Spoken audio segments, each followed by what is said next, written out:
Mhm. I want to learn a little bit more about what your process is, because we've kind of danced around it and we've hinted at it. I know recruiting and identifying A players for an organization is your kind of sweet spot. What does your process look like for from top of funnel to bottom of the funnel? From sourcing to interviewing, everything. Yeah. That's gonna take a long time. Can Well, you sum it up in 3 words? we were here. No, I can't. Yeah, we were doing this for so long. It's we have built a playbook and process around all of it. So I mean, at the front end, I can tell you, I can go kind of quick, but at the front end, it's a true understanding of the client's needs. And that means that they understand their needs and we understand their needs, and we're all on the same page in regards to the speed at which this is going to happen, because we move very quickly.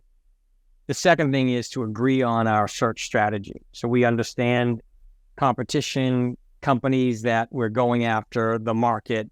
We understand everything. As we go to market, now we bring data to our clients. And while most companies think they know exactly what they're looking for in their next hire, in actuality, when we start to bring them really good talent, it actually screws them up a little bit, because they're like, wow, we've never had this level of talent before. And so now they're starting to adjust and change and pivot and tweak. And they say, wow, these two candidates is exactly what we're looking for. Keep helping us find individuals like this.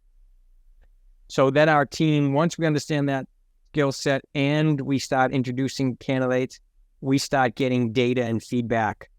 And so as we go to market, we continue to fine tune and get better at our searches. Usually 6 to 10 people, you're going to make a hire.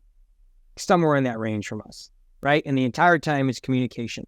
So we go to market. As we go to market, we are bringing in, individuals, and we're meeting with them and interviewing them.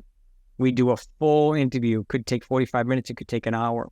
And the reason why it takes so long is because we start at as early as pre-college.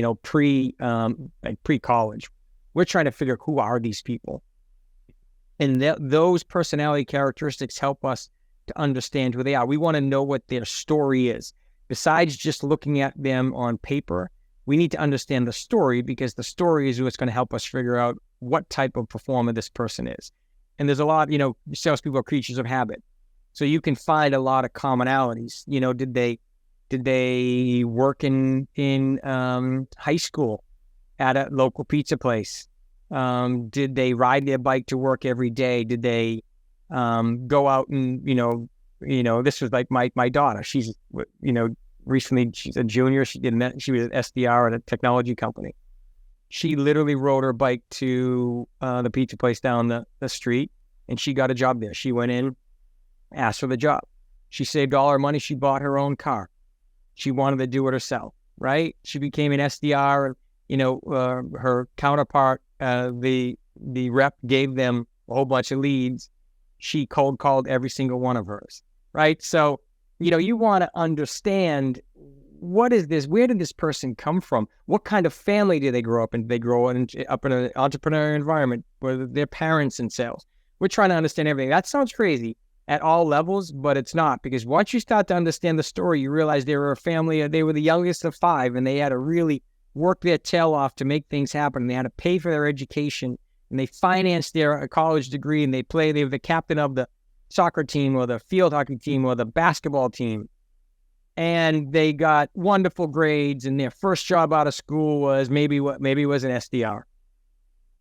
And they worked really hard. And, the whole way through, saying they were the number 1 SDR. And why was that? Because I made more phone calls and I did more emails, and then you will follow their career. And by the way, that recap is pretty quick, because as you get into their career, you're really starting to figure out, what have you done? What have you sold? Who have you sold to? Where have your successes been?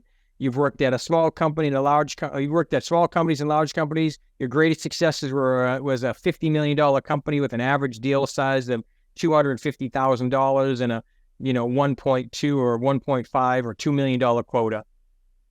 Right? What are we looking for in your next search? And if we were to look historically back at your background based on your characteristics and your successes, we would suggest a company that looks very similar to this one. Would you agree?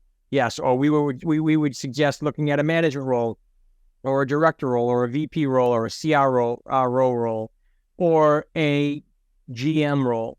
But the idea is we need to understand their entire background. We need to understand their skill set, what they've sold, and then we can make recommendations and suggestions as to what a good next step is in their career and how they can add value both professionally as well as financially.